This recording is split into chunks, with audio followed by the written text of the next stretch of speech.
Do you know what it takes to set up a business selling crickets to be ground into flour in the state of Utah? Or one that sells cat litter made from tofu in Hawaii? Yeah, me either. But someone does, and that someone is today's sponsor, Northwest Registered Agent. They can answer all your questions, from what licenses you need to turn bugs into food, or how to set up an LLC for your yarn dyeing business. Whatever weird, wonderful, slightly unhinged thing you're trying to sell, these are your people.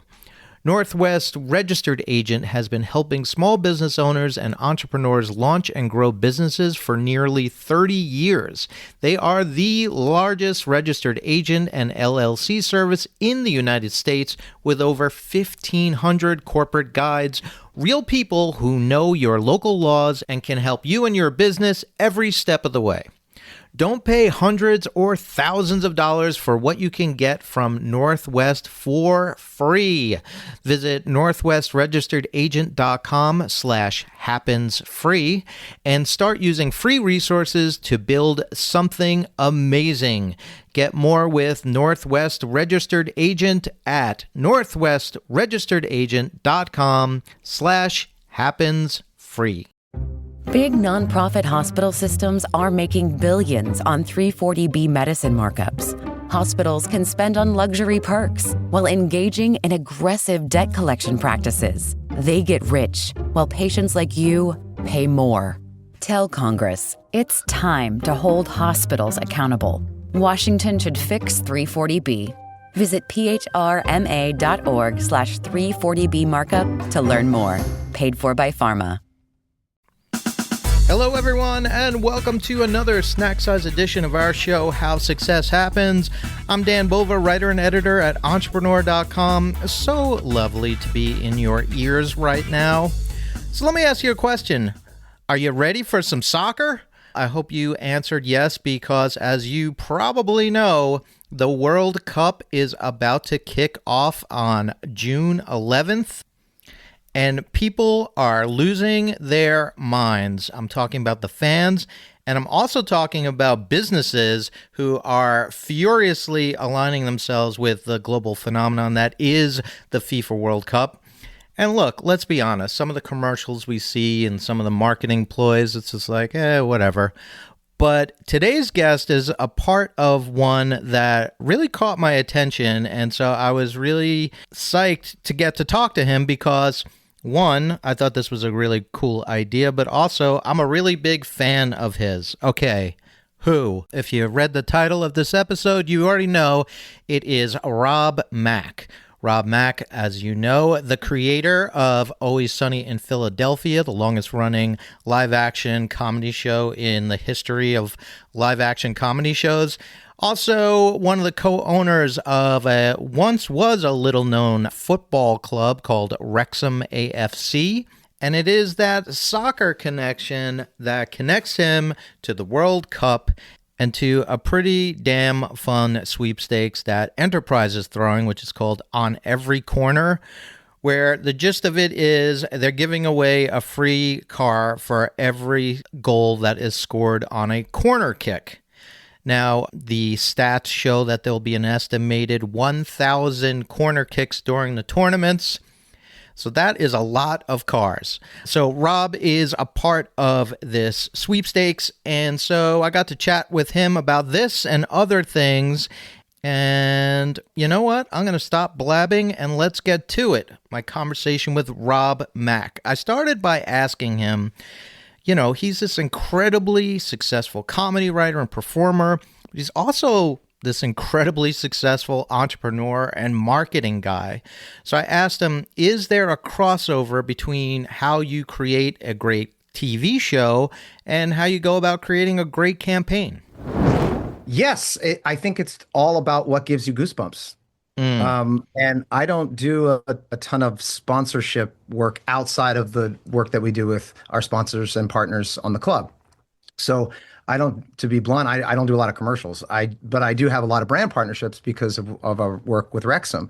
And we have a lot of incoming calls, which is great. But if it doesn't resonate with us and the club and our values don't line up, we tend to pass, regardless of whether the money's good, because we feel like we're fortunate enough that we get to align culturally, ethically, and ethos wise with our partners. And so if we have that opportunity, we might as well jump at it. And so this was an incoming call that wasn't through the club. It was personal to me. And I just thought the promotion was incredible and it gave me goosebumps. I love the idea of taking the biggest football tournament in the world. That's happening this summer, all over North America. But obviously, there's clubs, represented teams from all over the world, and taking one of the most exciting moments in the game, which is a corner kick, and giving people an opportunity to win a car. And if you have 48 teams playing, and it's 104 matches, that's about 1,000 corner kicks. They're guessing there's probably going to be about 1,000 corner kicks. So that's 1,000 opportunities to give away a car. Yeah. That just gave me goosebumps because I love the idea of how important that could change someone's life.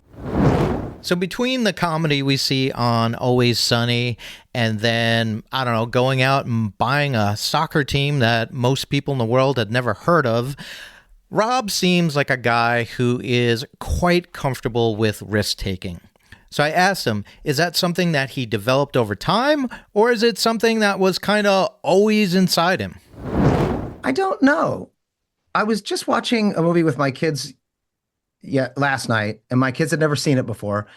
My boys are 15 and 14, and Caitlin and I are doing our best to raise them and become the people that the best versions of themselves.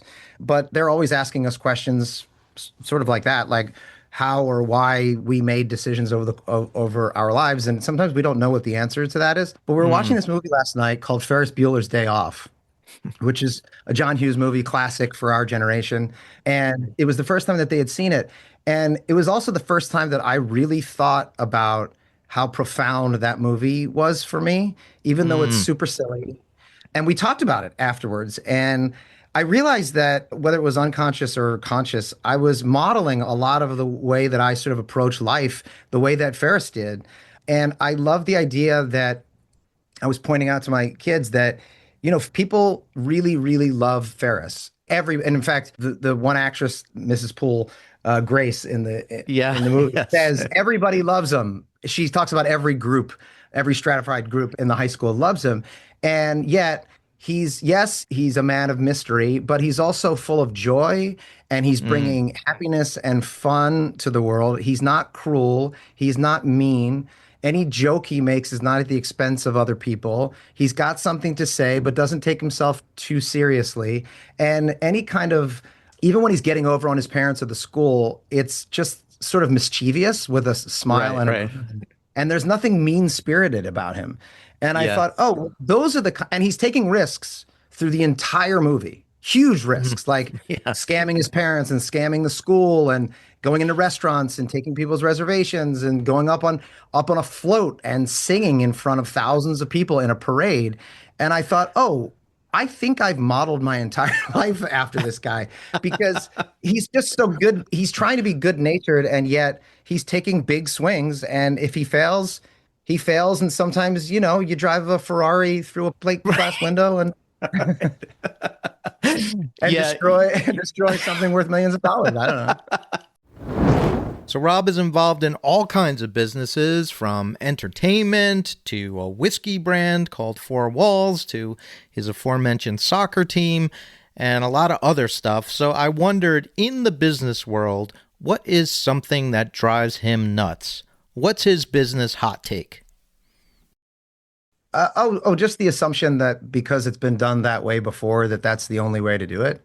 And I find that happens on a daily basis. I never take that for granted. I never assume that just because something's done a certain way that's the only way you do it. And I think that's a muscle that I've definitely worked out over the years.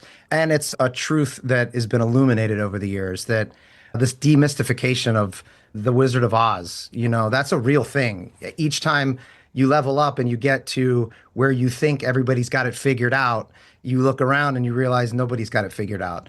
And it's just that Wizard of Oz moment, the look behind the curtain. And it's a bunch of people all looking at each other going, I don't know. Do you know? I thought you had it figured out. No, you know what? The people up there, they might figure it out. Then you get up wherever that is and you get to the other side of that. And it's another group of people going, I don't know. What do you think? So right. I just think that what I try to do a lot in my work as well is demystify that stratification for people, that there really isn't that much of a difference between being the person looking for the job or being for the person hiring for the job. And trust me, they're rooting for you. They want you to get it.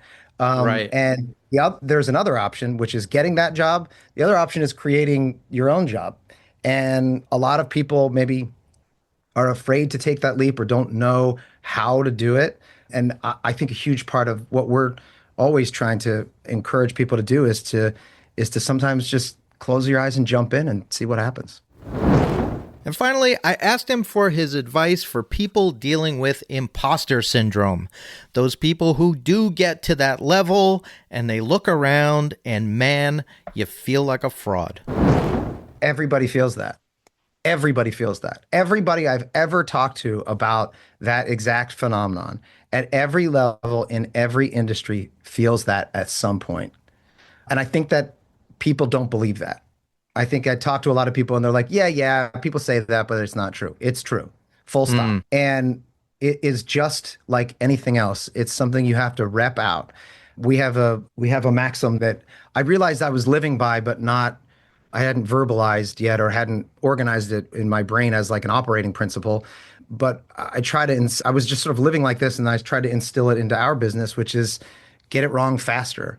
And that just in and of itself is something that we build over time in Sunny. Just try it, iterate. What's the worst that can happen? It's a bad idea. Who cares? You're not a bad idea. And someone talked to me about something recently, and it was a company that I had started that didn't work. And I forgot. I almost forgot that it existed. It wasn't that I was irresponsible. It was that I just moved on to the next thing. Yeah. Because you have to. And the only way you can do that is by practice. So get it wrong and then realize that's not me or my ego or what do I identify. That's an idea. The idea didn't work. We did our best. You check the boxes. Did I show up every day? Yes. Did I give my best? Did I give my full heart? Did I believe in it? If the answer is yes and it didn't work, okay, that's life. Move on to the next thing. Such great advice. Talking about failure and soccer, it dug up a memory that I've long since buried in the back of my brain. I used to play soccer in elementary school up through middle school, and I was always a fullback, always on defense. And I remember we were playing a game, and my coach decided to let me take the penalty kick, give me a chance to score after all these years. So I line myself up, I get up there, my heart is beating out of my chest, the ref blows the whistle, I run up, kick, boom, kick it straight at the goalie. The goalie didn't have to move an inch. It was like I was playing catch with him. So that sucked. And then later in the game, there was another penalty kick. And my coach goes, put Danny Bova back on the line. He knew I had it in me. He had full confidence. Go out there and do it, kid. So again, the ball gets put down. Heart is beating out of my chest again. The ref blows his whistle again. And I run up and kick the ball. And I kick it straight at the goalie. Again. So my career ended with no goals scored. Get back to defense because you suck. Anyway, I don't know if there's a lesson in there, but that's just something that happened.